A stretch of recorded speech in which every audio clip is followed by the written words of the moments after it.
So this next clip is our all of our favorites, Dave Asprey and Paul Saladino. And so, as a lot of people know, Paul has moved closer and closer to what Ray Peat was saying over the last few years, and he kind of bumps heads with Asprey over orange juice and supplementation. So let's listen to this, and we'll tell you what we think.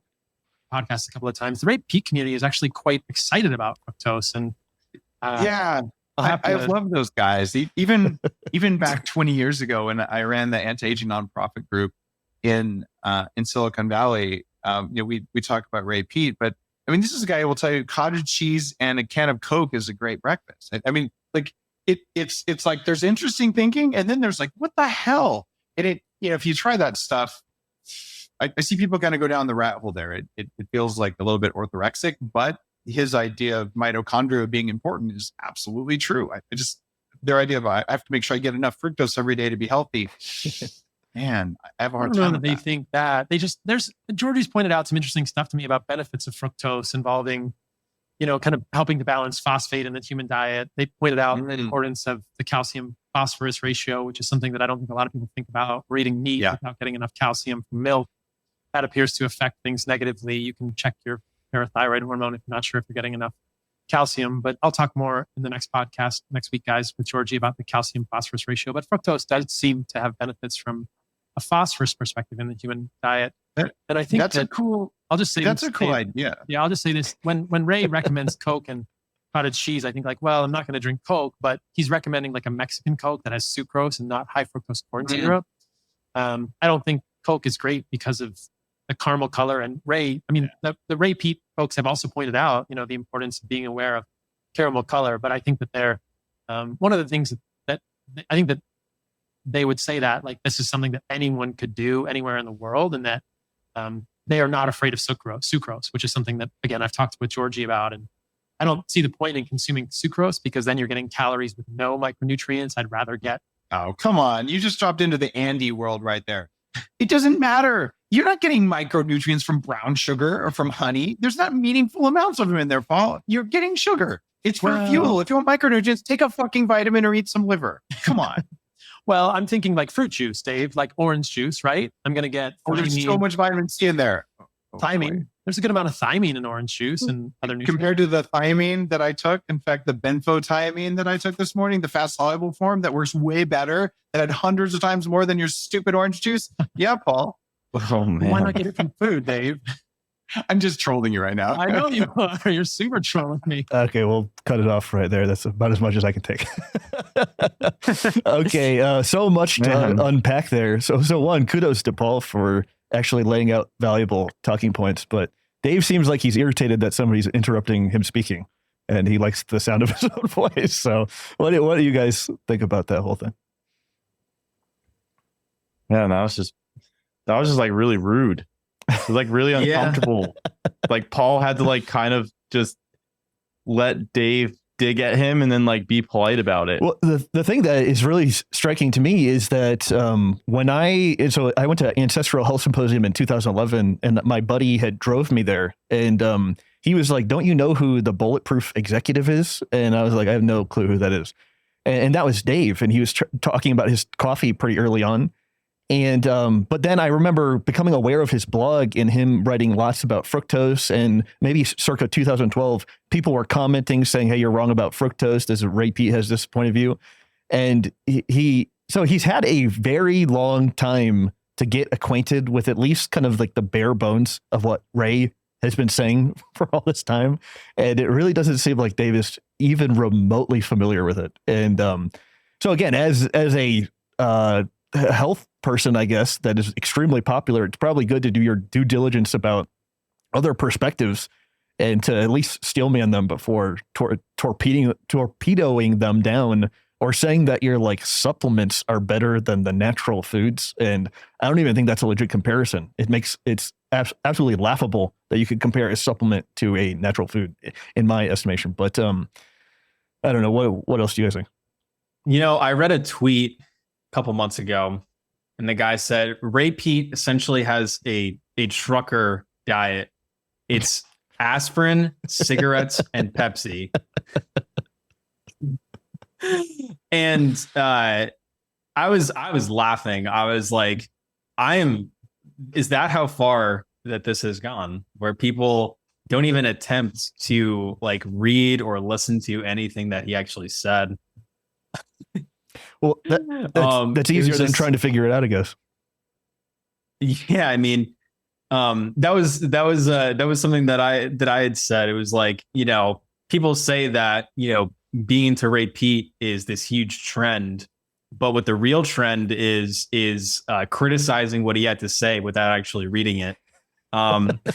Because if Dave is, first of all, yeah, I don't think that you can even compare like a supplement to a food. And if that's your, barometer that like, oh yeah, taking 200 milligrams of benfotiamine is a better source of thiamine than drinking orange juice. It's like, okay, so then why do you even eat food at all? Like you should literally just have a purified diet of specific amino acid blends and specific bioavailable, micronutrients, and you'll have a better diet than all of us, or if you can even call it a diet at that point. But yeah, I mean, the thing is that like, I actually kind of agree when he's saying like, yeah, like honey and like sugar, like they don't have any like real nutritional value. I agree with him in the sense that like, yeah, that's not like a reason to say that like honey is better than sugar or whatever the case may be. But then I would kind of flip it on its head and be like, well, sugar is the nutrient, because that is, you can have all of the thiamine in the world, but it doesn't matter how much pyruvate dehydrogenase activity you have if you don't have any glucose to fuel that enzyme to do what it's supposed to do. They're called macronutrients for a reason as well. You don't just need vitamins and minerals, as important as they are. And no one is saying that you want to not eat liver or not eat oysters or not eat eggs or not even eat meat. But to say that like, it's better to take vitamins than to get it in food, it's just not even like a comparable argument. It would be like saying like, it's good to like I like to listen to music more than I like to tie my shoes. It's like, I don't even, what kind of comparison is that? Like, you're just talking about two completely different things. And yeah, I mean, props to Paul for sure. I mean, he's really good at keeping his head level. But the one thing I do want to say is that when he says like this stuff borders on orthorexia, I think it's really interesting, because the whole thing about, what Pete was writing about was to get you outside of the restriction box and to understand why your body does the things that it does or reacts the way that it does to certain situations or certain foods. And that is literally the subtitle of his most famous book. It's called Generative Energy. The subtitle is Restoring the Wholeness of Life, right? It's not, cutting around the edges of life and staying in this one box of life. It is about, giving your body the opportunity to live in this state of abundance where you can have different foods, where you can do different things, and you're liberated from, the metabolic energy essentially to be able to do those things. So in my view, it's the complete opposite of orthorexia. It's literally trying to get all of these like ideas about, what is healthy and what is not out of your head and start actually living your life properly. I don't know if I've said this before. I kind of have like a personal beef with people that say orthorexia, because when I was real ill, like it seemed like the paradigm that I was using was not actually getting me to where I wanted to be. And so therefore I try harder, like I'd become more low carb. And then when people would say, oh, you're being too orthorexic, it was like, this is my life. Like, these are the health problems I'm having and I'm trying to overcome them. And I'm using this paradigm. Like at the time I didn't understand this, but it was flawed. And so I thought if I was more aggressive with it, that I'd have a better outcome. And so it's like, I don't know. Orthorexia is kind of like a gaslighting term to me. It's like, it's not for anybody who's truly been sick. It's almost like a term I think only somebody who doesn't know they're sick or has never actually been ill would use, because I don't know. I think it's just not a valuable term. Like, again, like calling somebody a Nazi or something, just absolute meaningless these days. It's like, I think the saying is like, a healthy person has 100 problems, but a sick person only has one. Yeah. Very good.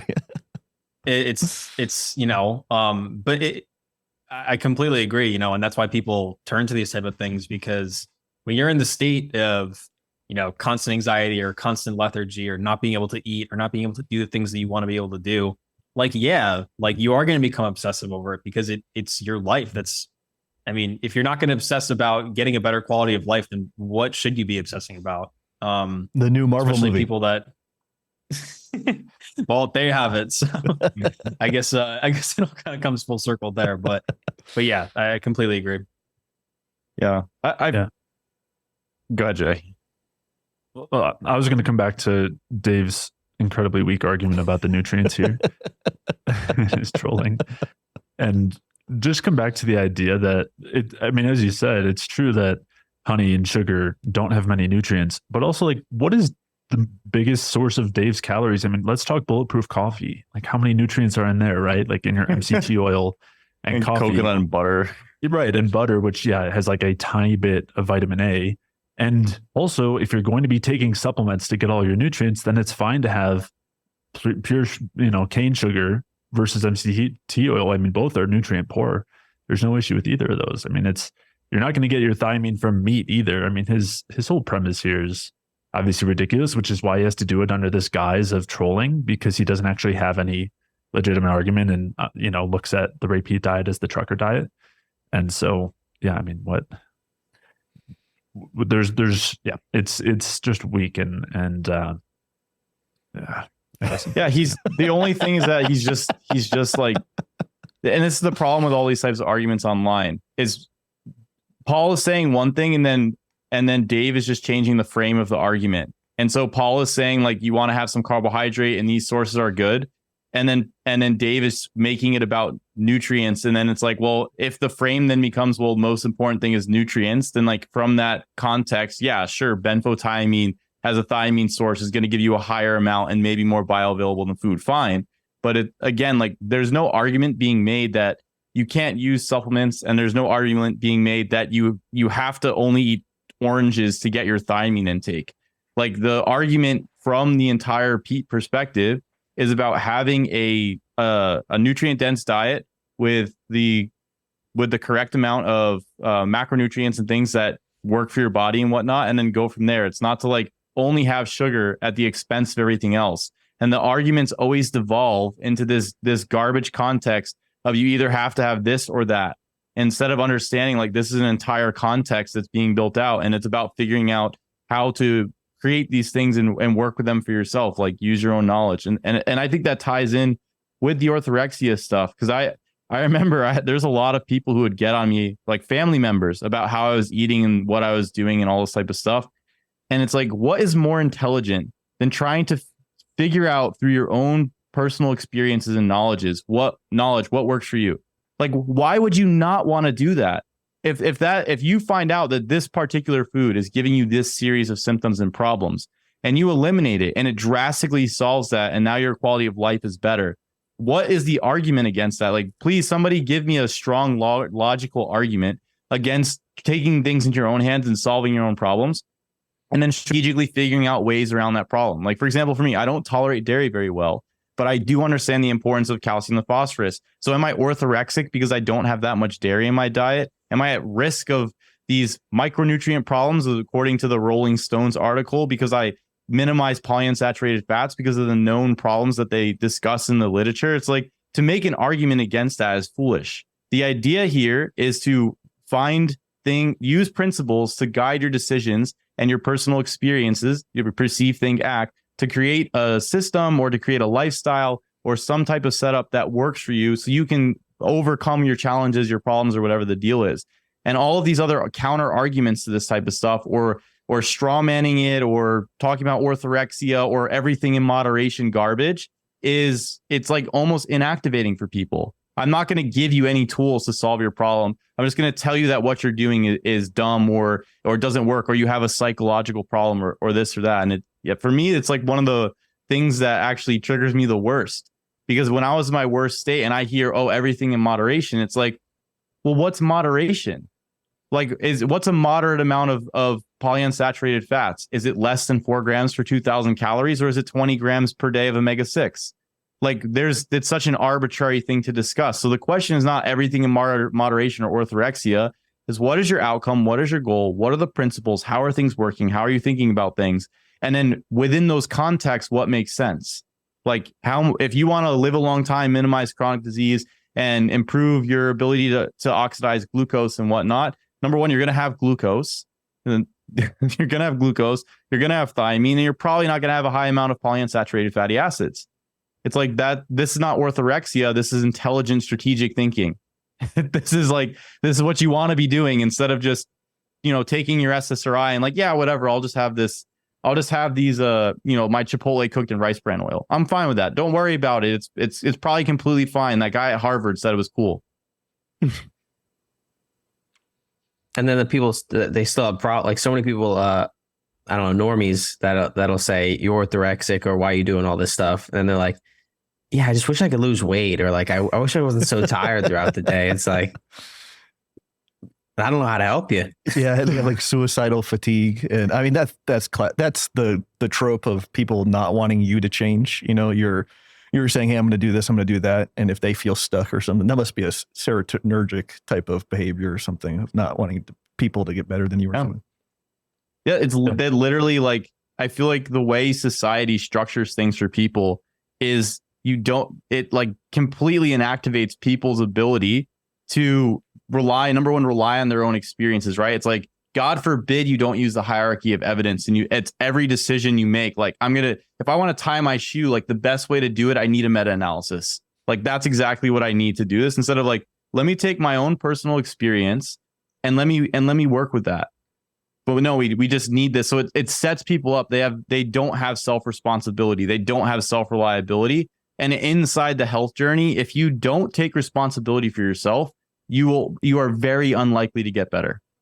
Somebody else is not going to be able to tell you how this food or this supplement or this thing that you're doing affects you. Only you can tell you that by experiencing and being aware of yourself. And this is not like, this is a tangent, and I don't want to go too far down it, but it's like, that's the whole problem with some of the precision medicine stuff as well. It's like, you need all these external markers to tell you how you're doing.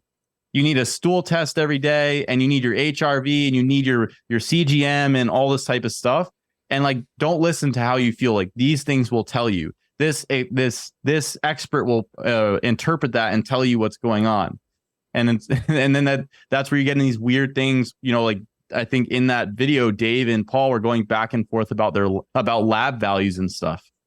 And so it's that type of stuff. It's just, yeah, there's multiple components there that I see as highly problematic, inactivating to people and taking away their own guidance. And I think those things you need your own guidance, you need your self-responsibility, and you need to figure things out. And you can have somebody work with you or help you, or you can read somebody else's research, but it's going to come down to you. Yeah, 100%, all that stuff. And to kind of just tie it all together, like, that's why when I hear people, basically shit on Ray or whatever, it's one thing to disagree with the specific principles, but at the end of the day, his whole thing is about generating energy, lowering stress, and listening to your body and trying to figure these things out for yourself and letting that be your ultimate guidance, perceive, think, act. And it's like, I don't know how you can argue against those principles. Like, so you would have to say that, I think being more stressed is good. I think having less energy is good. And I think that not listening to my body is better. But you look around and that's the paradigm that most people are stuck in. So yeah. With that, actually, stress is good is the paradigm that people are stuck in. That's Hormesis plus, as you said, don't listen to your own body, only the meta-analyses and evidence-based medicine. That's all we got. Yeah. Also work some authority and grind as hard as you possibly can. Totally. Yeah. No pain, no gain. Exactly. If you enjoyed that clip, you'll definitely want to download the free Energy Balance Food Guide. The Energy Balance Food Guide will help you determine exactly what to eat to optimally support your metabolism and help you lose weight, improve your digestion, get amazing sleep, boost your energy, and so much more. The food guide makes it extremely easy to get started with a bioenergetic approach to optimizing your health. So head over to jfeldmanwellness.com/guide to download your free energy balance food guide.